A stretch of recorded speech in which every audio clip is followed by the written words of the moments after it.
Was it so very long ago when before I knew the dragon? That was in 1975 when I first encountered the concept of a computer game.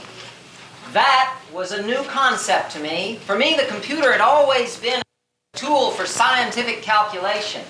Now, the notion of using it to play, well, that was a fascinating and utterly unconventional concept to me. And so I decided to begin to acquaint myself with this technology. I had no dream as yet. For me, the dragon still slept. But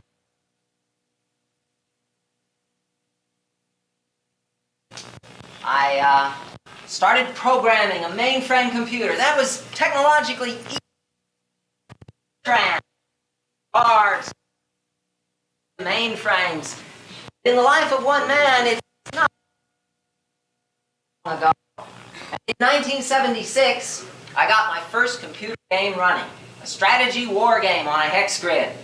And at the same time, I decided that I was going to get a microcomputer. I wanted to own my own machine. I wanted to understand this technology.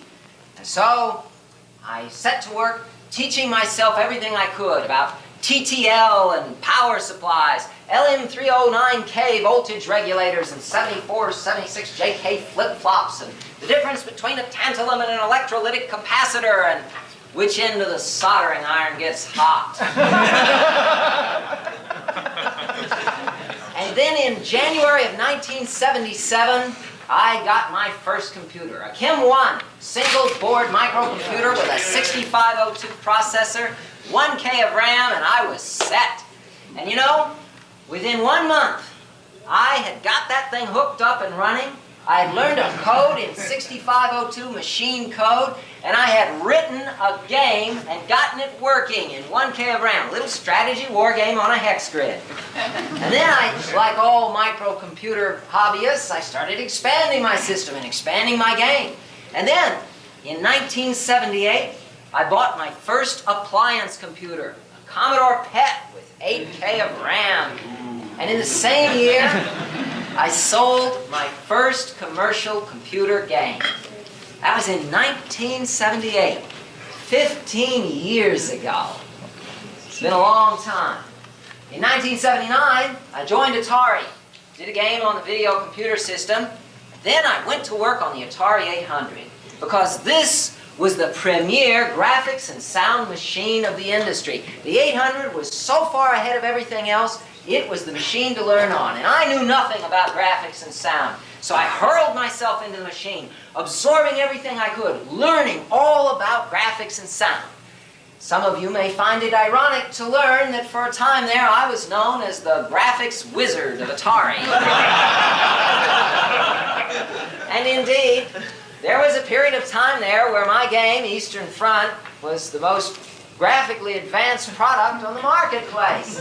Because that was a phase I needed to go through. I needed to understand graphics at a deep level. I needed to feel that I had a good grip on it. And so all through this period, from 1975 to 1981, for 6 years, I was apprenticing myself to this technology. I was turning it over and over in my hands. I was getting the feel of it in my fingertips. And for 6 years, I had no dream at all. All I did was learn. And by 1981, I felt that I understood the technology. I felt that I knew what this medium was about, but I had no dream. I couldn't see the dragon, but by 1981, I could hear him thrashing about in the forest. I knew he was out there somewhere. I knew he was big, whatever he was, and I wanted to find him. And then, in one of those fortuitous circumstances that is so perfectly timed that we can only ascribe its occurrence to the workings of fate, then Alan Kay came into my life. Alan had been hired at Atari to form a corporate research group. And first thing he did when he got to Atari was he asked around to see if there were any angry young Turks who were possibly in danger of leaving the company. And every finger pointed.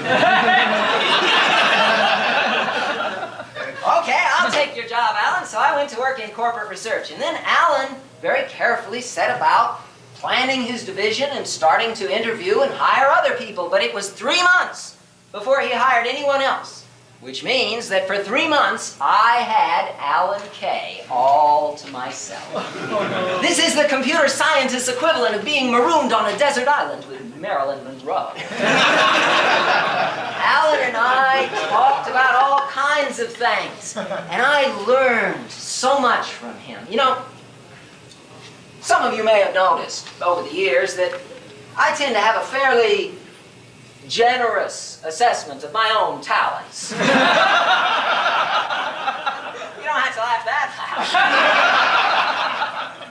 And a correspondingly ungenerous assessment of other people's talents. Let me tell you this.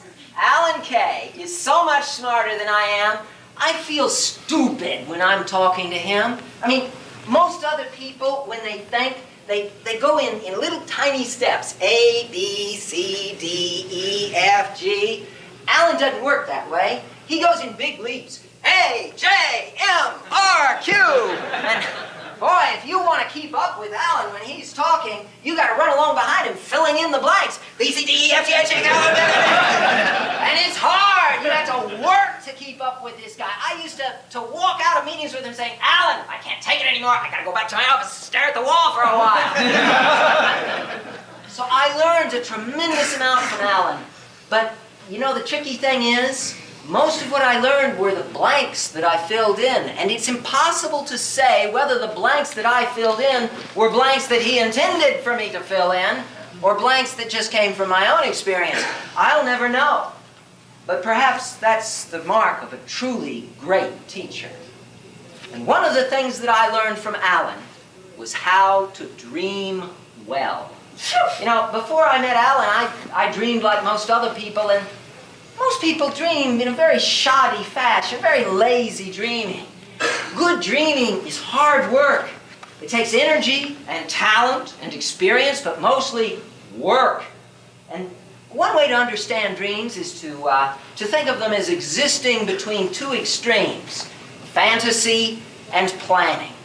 Fantasy is the free indulgence of human desire, unconstrained by the crass limitations of reality. Whereas planning, it exists entirely in the world of reality. When we plan, we have a narrow objective that we've already boiled our desires down to a specific objective, and then we create a sequence of steps that will achieve that objective, and it all lives and breathes the air of reality in it. But dreaming exists in the netherworld between easy fantasy and plodding planning. Dreaming is an odd mixture, an integration of fantasy and planning. To dream well, we must weave together the warp of fantasy with the woof of reality to create a fabric that is strong. And that fabric, if we do it well, is a good dream. A dream, a fantasy, spreads its wings and soars off into the cosmos, where a plan plods along earthbound. But a dream takes a running leap and jumps up as high as it can to catch a handhold by which it can hoist itself up. And that's hard, because there are lots of people who can fantasize, and there are lots of people who can dot I's and cross T's. But people who can do both well at the same time, people who can keep their eyes on the stars even as they walk without tripping across broken ground, such people are very rare, and it takes work. Another way of viewing dreaming is to think in terms of alternate realities. There is, of course, reality, the real reality. But when we fantasize, we create an imaginary, a desired universe. But we don't care about whether the universe works, whether it's possible. Only when we dream do we create a universe that is actually possible. A dream universe is a desirable universe that is possible. And that means that we have to work out the ramifications of our fantasies. We have to figure out the consequences and how everything fits together.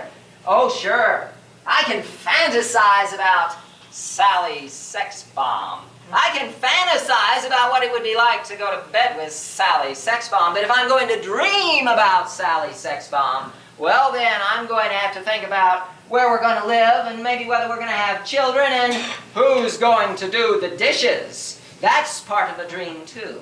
So under Alan's goading, I set to work to dream about computer games.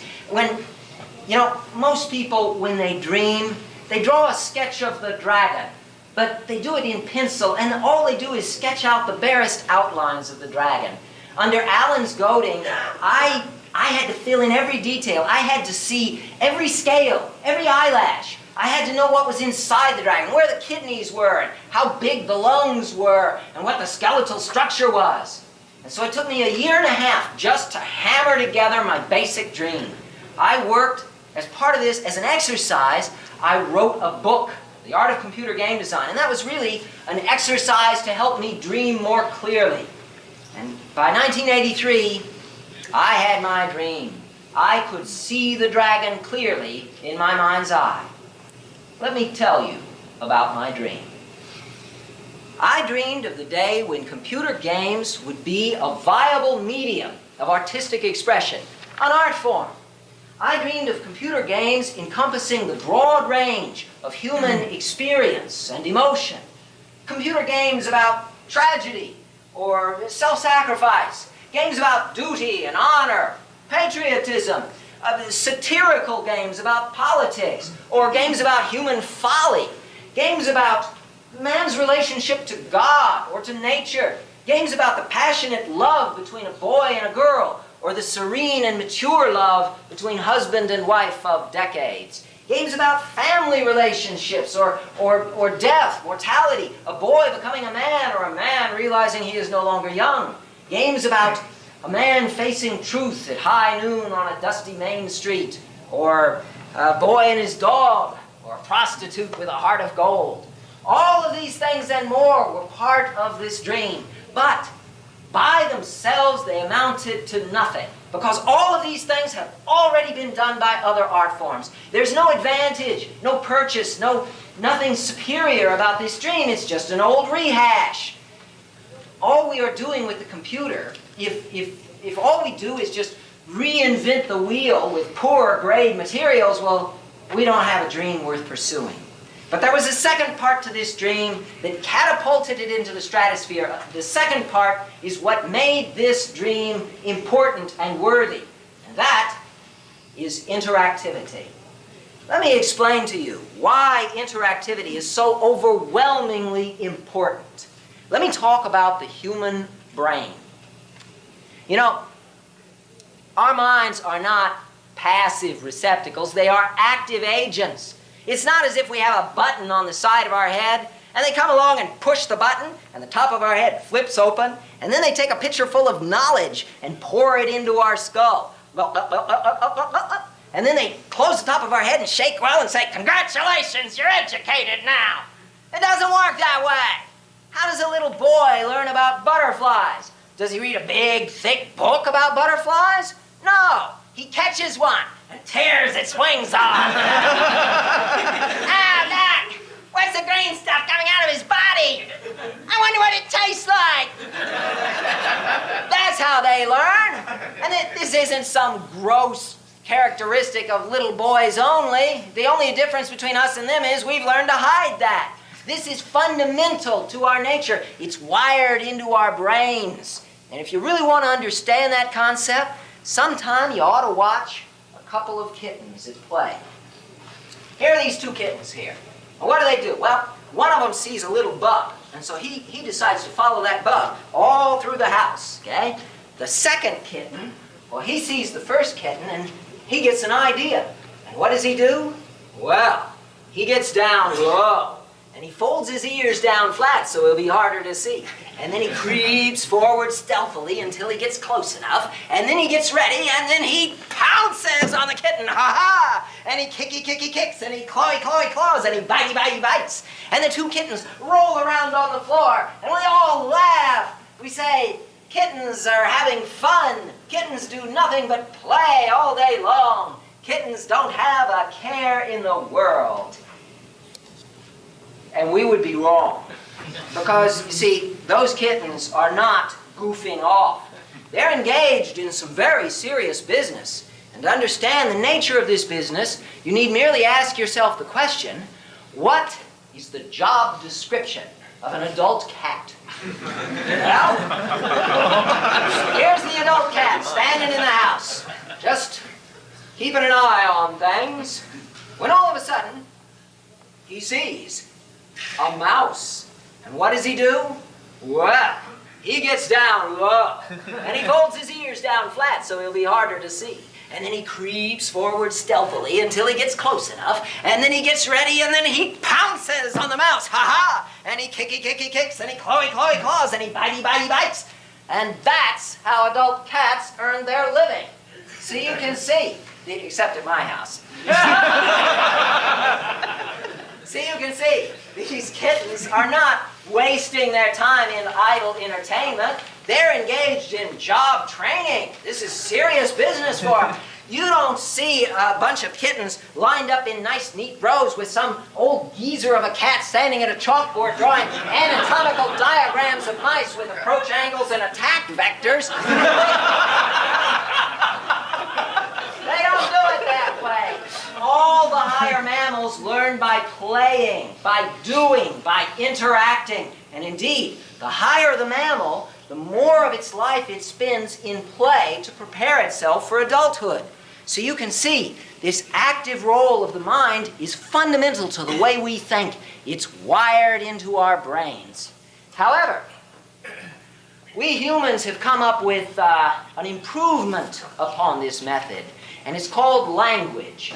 Language is a means of allowing one person to learn from many people. It expands the intellectual reach of your universe. For example, suppose after this lecture, I go down to the lunchroom and I eat the orange hamburger, and it makes me sick, and I come back to you and say, hey, don't eat the orange hamburger, it's going to make you sick. Well, that way, you've learned something without ever having to get sick, and that's good. And in fact, most of the things that you know, most of the facts in your mind, are things that you learned from other people. So language is a way of allowing one person to learn from many different people. But you know, we've also learned to turn that concept around, to use language as a way of allowing one person to teach many people. This is the concept of mass media. And in fact, by mass media, I don't mean just radio and television. Mass media goes back 100,000 years to a circle of people sitting around a fire with one guy telling a story. This lecture is mass media. Look, right now, I'm teaching 200 people. Think about how tremendously efficient that is. I mean, that's really an enormous improvement in the efficiency of a single conversation. However, we've learned over the years that there's a responsibility associated with this. That is, if I'm going to give you guys this lecture, if I'm going to take up all of your time, it is incumbent upon me to do a good job. I better prepare this lecture carefully. I better outline it, plan it, and rehearse it over and over until I have a lecture that is worthy of all of your time. So there's a real responsibility here. And in fact, over the years, we have also learned that if you run with that responsibility, if you do a really good job, why, lots and lots of people will want to hear about your communication. For example, suppose this lecture was a really fantastic lecture. Suppose I prepared it and I had special effects and spaceships shooting across behind me and all sorts of fabulous things going on. And this lecture was just so great, so wonderful, that after it was over, you all went running out into the hall saying, "Hallelujah! Brother Crawford has shown me the way!" Yes! And everybody wanted to buy Chris Crawford lecture videotapes. And everybody wanted to buy Chris Crawford lecture audio tapes. Chris Crawford lecture t-shirts, coffee mugs, keychains, yes! But, I'm not that good. I think we'll have to scratch the t-shirts and coffee mugs. But the principle remains the same. And in fact, this is the genesis of art. Because art really is just a way of communicating ideas. For example, consider Michelangelo's statue, the Pietà, showing Mother Mary holding the crucified body of her son. This tells you something about the nature of motherly love. And Michelangelo invested so much talent into that statue, so much energy and so much time, that the result conveys to you, the audience, its message of motherly love with tremendous power. It is compelling, it is clear, it is powerful. And because of these things, it is so great that we call it beautiful. That is the spring, that is how art comes about.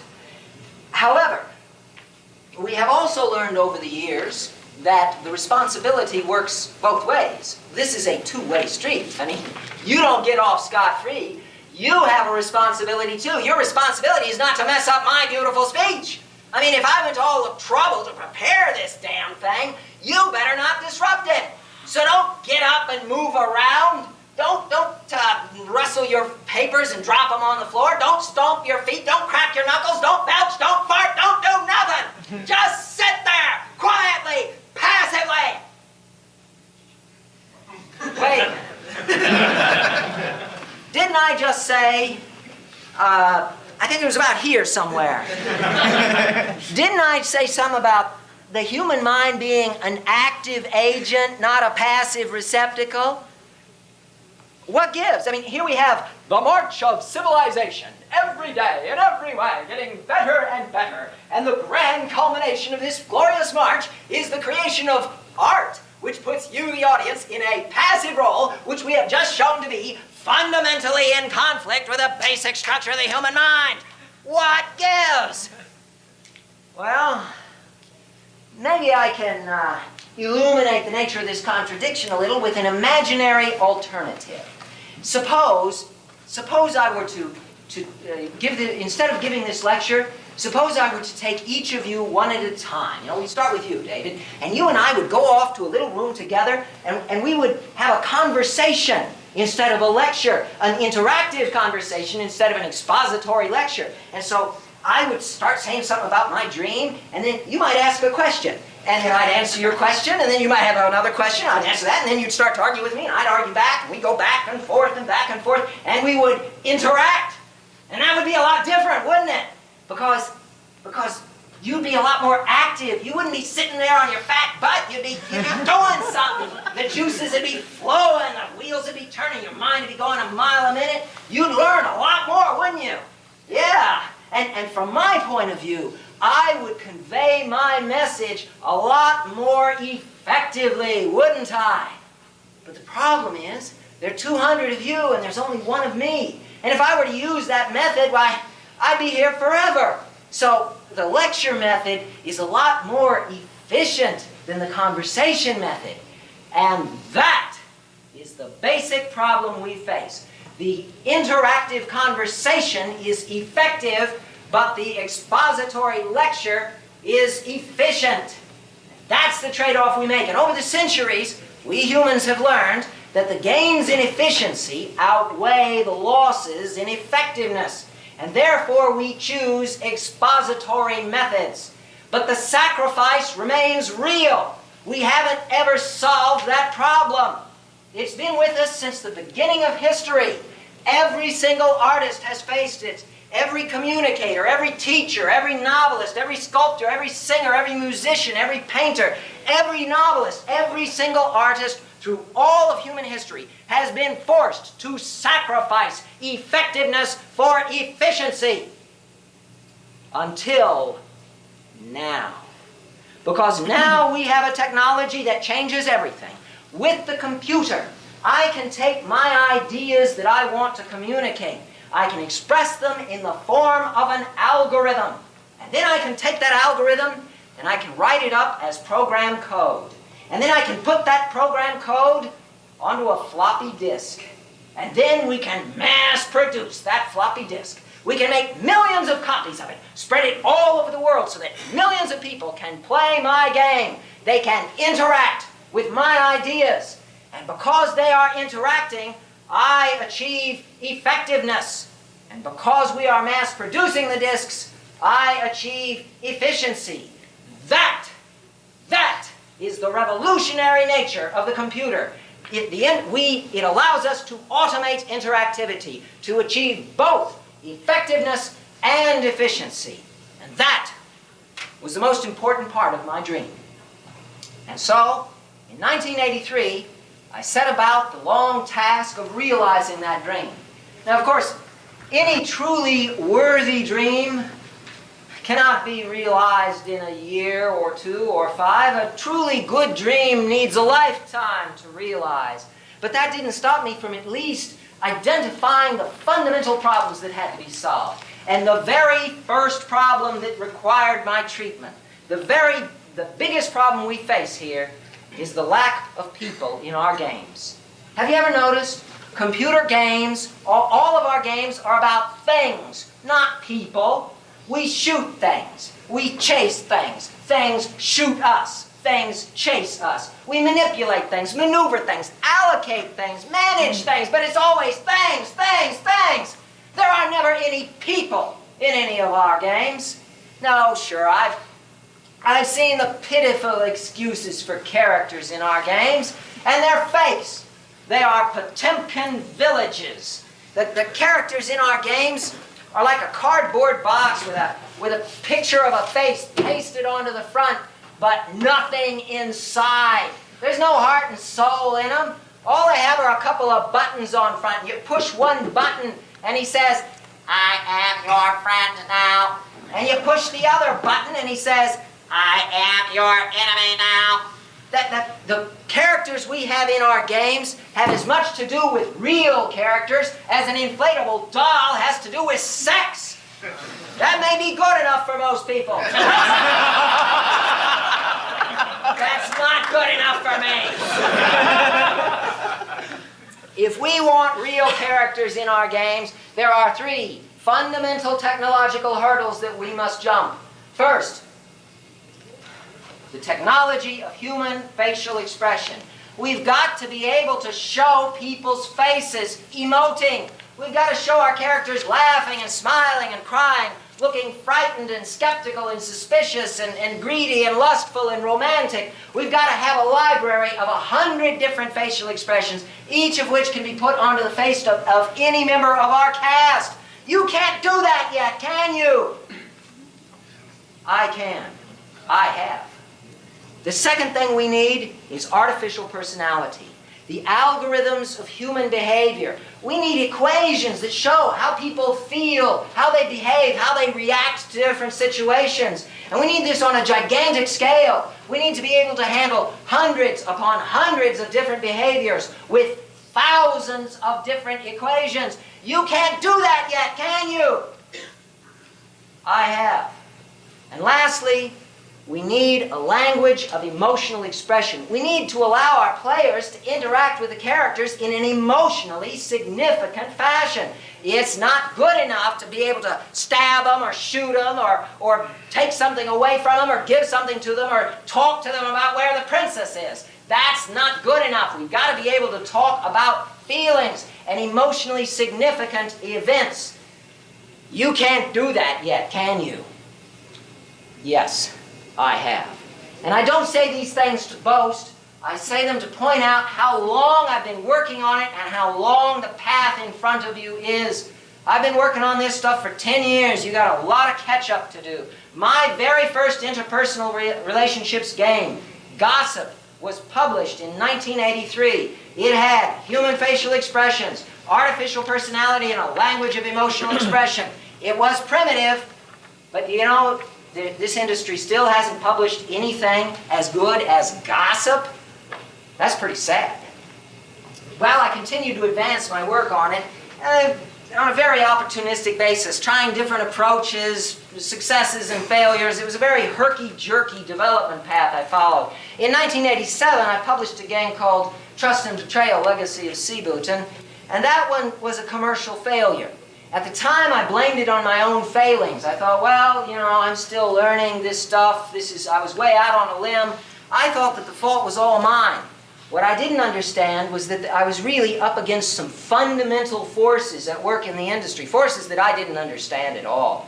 But in 1990, something else happened that served as the kick in the side of the head that woke me up. And that was the reaction to my game, Balance of the Planet. When I set out to do Balance of the Planet, I wanted to do a game about environmental policy. But I wanted to do a game that had some honesty in it, some integrity. I didn't want to do dolphins dancing across the screen. I didn't want to do Zork dressed up in Greenpeace clothing. I wanted a game that honestly addressed environmental policy issues. And that was a pretty tough problem, but I was very proud of the approach that I came up with. The solution I came up with was a pretty good one. It really did address those issues. And in fact, Balance of the Planet remains the best way to learn about environmental policy trade-offs. It's better than any book or television show or videotape. If you really want to understand it, that's the best way. And so, boy, was I proud of that product. And so I was really stunned when the industry rejected it, pretty widely. The distributors, retailers, customers, press, game designers too, pretty much rejected this game. They turned thumbs down. No good. Perhaps I think the overall reaction of the industry was best summarized in a review of the game written by some fellow at Computer Gaming World. Let me just read you a few. He said, regarding Balance of the Planet, "It is the closest thing to art to be sold as computer entertainment. But it's just not fun. Therefore, if the game is not fun, it simply wouldn't be right to endorse it." A more explicit rejection of my dream cannot be imagined. Here they are saying, yes, it's art, but it's not fun. Therefore, now, I'm sorry, Mr. Shakespeare, your play, Macbeth. Oh, boy, it kept me up with nightmares for 3 nights, but gosh, Will, it's just not fun. I mean, can't we get a few belly laughs in there? Maybe we can have Macbeth tell a few mother-in-law jokes to his wife.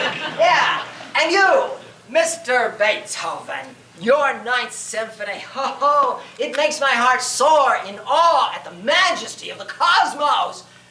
But you know, it's just not fun. I mean, we need something we can dance to. We need some cute, catchy little tunes we can snap our fingers to.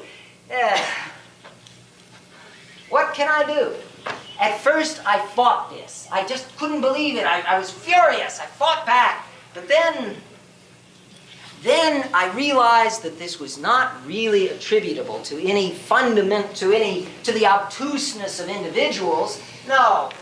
This was a fundamental force. This was the marketplace at work. Let me explain to you what was going on, and what is still going on in our industry. Think in terms of a scale of difficulty, with simple games at the bottom and hard games at the top. But the scale applies to people as well, with inexperienced people at the bottom and very expert game players at the top. Now, any given game falls somewhere on this scale, but it doesn't fall at a single point. It actually has a window. There's the lower level of difficulty and the upper level of difficulty. Now, when you first start playing a game, you normally start off below the lower level. And what happens? You get skunked. The game clobbers you and you lose. But no problem, you come back and try again and you learn. You get better. So you start climbing the ladder. And as you climb the ladder, pretty soon you climb above the lower level of difficulty and you climb into the fun zone, where the game is challenging and interesting and fun. But you keep playing, and so you keep learning. You keep climbing the ladder. And as you do, the day comes when you climb above the upper level. And now the game is too easy to beat. It's boring. You don't play it anymore. You put it aside. And then what do? Well, you buy another game. But this game is going to be a little more difficult than the previous one. It's going to be higher up on the scale. And so you'll climb up through that game and put it aside and buy another game. And another. And another. And you're going to just climb right up that ladder, improving your expertise. And the result is something I call games literacy. And it really depends on the genre. For example, I'm really literate when it comes to flight simulators. I played a lot of these, and so when I got Secret Weapons of the Luftwaffe, I took that thing, plugged it in, fired it up, and within 5 minutes I was shooting down P-51s. But when it comes to graphic adventures, every year or two I get the latest graphic adventure, I plug it in, fire it up, and within 5 minutes I'm bashing my head against a brick wall, stumped and frustrated. I mean, I'm so bad at this, I had to call up Brian Moriarty and get hints for Lowell.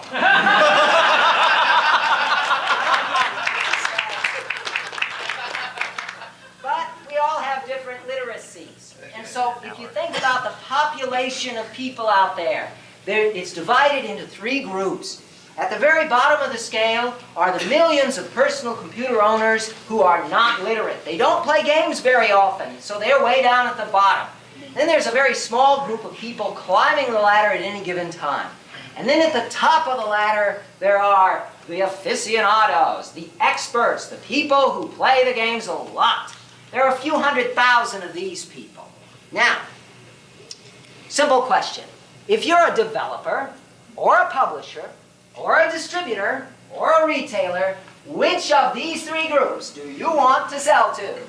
And the only possible answer is group number 3, the aficionados. Why? Because they're so easy to sell to. They're connected. They read all the magazines. They're on the electronic networks. They all have a big circle of friends. They're always talking about the latest, greatest games. They hang around the stores all the time, and they spend money. These people buy games a lot. And so they're easy to sell to. I mean, the best proof of how easy they are, look at the success of Wolfenstein 3D. Here's a game with 0 formal marketing, and everybody's talking about it. How did they find out about it? The network, the connections. Everybody here in this group knows about Wolfenstein 3D. That's the proof of just how powerful this group really is. By contrast, how do you sell to the people at the bottom end of the scale? How can you even tell them that your game exists? Advertise on nightly news? I mean, these people don't read any of the regular magazines. They don't log on to CompuServe every 35 minutes. These people, the way they buy games, they wander into the computer store once a year to get a new ribbon for their dot matrix printer. They get lost in the store, and they bumble into the games section. And they say, oh gosh, computer games, that's right. You know, I haven't played a game in 2 years. Maybe I ought to buy one. Let's see. Oh, look, here's a pretty box. Harpoon. Oh, that sounds cute. I think I'll buy it. I'll bet it's about whales. How do you sell to these people? And these people here, these are the ones to sell to because they tell you what they want. I mean, it's really designing for the bottom crowd. It's hit or miss. You spend $500,000 on a game, you put it out there. If they don't like it, they won't even tell you they don't like it. They just won't buy it. But these people, boy, try to stop them from telling you. They'll send you letters. They'll fill out the feedback forms, send you email. They'll call you up in the middle of the night to tell you what's wrong with your game and how to make it better. These people, boy, it's easy to figure out what they want. And what do they want? They want more depth. Yeah, they've invested a lot of money and a lot of time climbing that ladder. And they don't want to throw away that investment. They don't want to start all over on a new ladder. They want to keep climbing the ladder. They want to go higher and higher. They want more depth in their games. And think about how that compares to my dream. Because I want to encompass the broad range of human experience and emotion. What I want is breadth. And what the customers want is depth. I am at cross purposes with my audience. And there's only one conclusion I can draw. I have to leave. I don't fit in here anymore. Now, I realize that's kind of strange, but you know, many years ago, I left the crowded cities of the eastern seaboard and crossed the Appalachian Mountains and came upon the virgin forests of Kentucky. And there I built myself a cabin and I hunted the dragon. I wasn't very good back then. I only bumped into him at night by chance, and my encounters with him were brief and desperate. I'd wave my sword frantically and hear his claws hissing through the air, and then he would be gone. But I was learning, and it was fun. And then more people came. They hardy pioneers, and they built cabins near mine. And pretty soon we had a lot of cabins. Pretty soon we had a village there with lots of houses. And then more people came until now we have a town with stores and people being busy and streets and property lines and lawyers. And this place has gotten too damn civilized for me. I mean,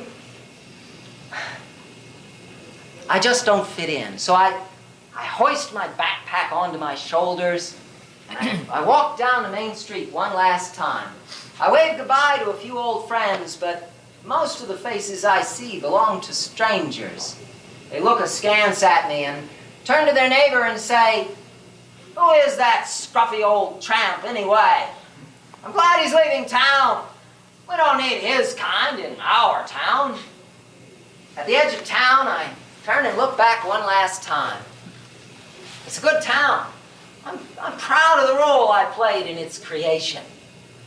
But out there, to the west, beyond the Mississippi, beyond the Great Plains, await the Rocky Mountains. There are no people there, just rocks, trees, clear blue sky, and the dragon. He's there too, waiting for me. I can hear you saying, "Chris, this is crazy. I mean, you don't want to leave all this behind. You've got too much invested here. This is insanity." And you know, you're right. This is crazy. But let me tell you about another crazy old fool. Let me tell you about a guy by the name of Don Quixote de la Mancha. You know, insanity is an inability to come to terms with reality. And Don Quixote was definitely insane because he couldn't come to terms. But there was a reason. The reality in which Don Quixote lived was a sordid and ugly reality. The people were scrabbling for survival. Don Quixote didn't want that. He wanted to live in a world where there was truth and human dignity. And yes, love. And try as he might, he couldn't accommodate that to the real world. Other people were able to compromise enough to reach an accommodation. But Don Quixote, for him, the gap was too great. He couldn't bridge it. And so instead of giving up on it, he imposed his reality onto the real world. Where other people saw a filthy country hostel, he saw a castle. Where other people saw a flock of sheep, he saw a mighty army. Where other people saw a windmill, he saw a dragon. Yes, Don Quixote was a crazy old fool.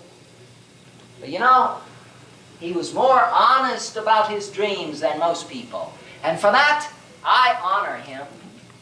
And so, the time has come for me to make my commitment. I have committed myself. I have dedicated myself to the pursuit of the dragon. And having made that commitment, having decided that once and for all, now all of a sudden, I can see him. There he is, right in front of me, as clear as day. I never thought that I would see you this clearly. I always saw you in brief glimpses in the dark. But now, you're so much bigger than I'd ever imagined. And I'm not so sure I like this. I mean, yes, you're glorious and beautiful, but you're ugly too. Your breath reeks of death. No, I never had any childish fantasies of conquering you. That thinking is for children. You are beyond that. Indeed, I can see stretched around your feet the bodies of my predecessors, and all you have to show for it is a few nicks and scratches. But do you have to laugh at me that way? Am I so pitiful that you can sneer in my face like that? Yes, you frighten me. You hurt me! I felt your claws ripping through my soul! But I'm going to die someday, and before I can do that, I've got to face you, eyeball to eyeball! I've got to look you right in the eye and see what's inside. But I'm not good enough to do that yet. I'm not experienced enough. So I'm going to have to start learning. Today. Here. Now. Come, dragon. I will fight you. Sancho Panza, my sword.